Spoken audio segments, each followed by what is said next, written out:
مینوال هینډلینګ حواله سره چې دا مینوال هینډلینګ به څنګه کوو. مینوال هینډلینګ وایي څه دروند څیز اوچتول، هغې ته مینوال هینډلینګ وایي. زموږ زیاتر مزدوران وي بار دوبۍ، سعودي عرب کې، قطر کې، عمان کې، بحرین کې، نو د هغې دا پرابلمز وي چې کله دې 3 4 5 6 کاله کار وکړي نو د دې ملا کې سک راشي او د دې ګوډو کې دردونه راشي. صحیح شو؟ نو موږ به نن هغې حوالې سره خبره کوو چې پراپر مینوال هینډلینګ به څنګه کوو، پراپر وزن به څنګه اوچتو. د دې دپاره ټایل فارموله ده، ټاسک. پهله به موږ وګورو چې زموږ کار څه شی دی. صحیح شو؟ لکه ګوره موږ سره اوس مزدوران دي، اکثر له مزدوران د ځمکې نه بره چت ته خښتي وړي، داسې لا چې کوم د ریپیټیشن آف ورک وي کمپنیانو کې، کارخانو کې بار بار یو کار کېږي، لا لاندې نه لوډ اوچتوي، داسې خپې هم اوچتوي. نو د دې د وجې پهله به موږ څه کوو، ټاسک به ګورو. ټاسک فار ایگزامپل ما سره یو لوډ دی، لوډ به زه څنګه اوچتوم. سیکنډ انډیویژوال ته به ګورو. انډیویژوال کې بیا دننه څه سره راځي، انډیویژوال کې بیا موږ سره راځي سیکس، چې لکه مطلب دا میل دی که فیمیل دی، جینډر چې کوم ورته وایي. صحیح شو؟ جینډر به ګورو چې میل دی که فیمیل دی. ایج به ګورو چې د دې ایج څه شی دی، ځوان دی که نه بوډا دی. تھرڈ نمبر باندې به موږ څه ګورو، ایکسپیرینس، چې د دې کس ایکسپیرینس شته دی کار کې که ایکسپیرینس یې نشته دی.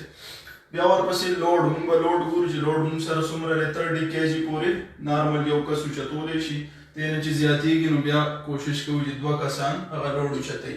تھرډ انوایرمنټ، چې لایټینګ څومره دی موږ سره، هوا شته نشته دی، او پراپر طریقې سره به دغه لوډ موږ اوچتوو. اوس تاسو ته به زه اوس فار ایگزامپل دا ما سره یو لوډ دی، هیوي لوډ دی 25 kg، دا په ځمکه باندې پروت دی.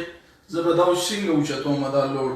نو دې دپاره موږ سره فارموله ده چې پهله به تاسو لوډ سره به نږدې ودرېږئ، بیا به څه وکئ، بینډ یور نیز، ګوډو باندې به کښېنئ. صحیح شو؟ بیا به څه وکئ، ګریپ دی لوډ، لوډ به ګریپ کئ، بیا د هغې نه بعد په ګوډو باندې به سیده ودرېږئ.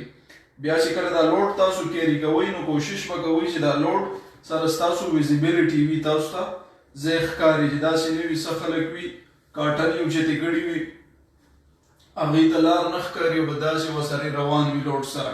ویزیبیلیټي پکې مسک ده.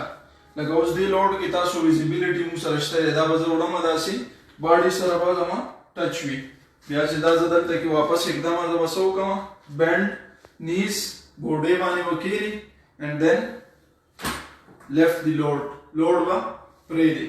بیا چې کله پاسي ګوډو باندې به پاسي. صحیح شو؟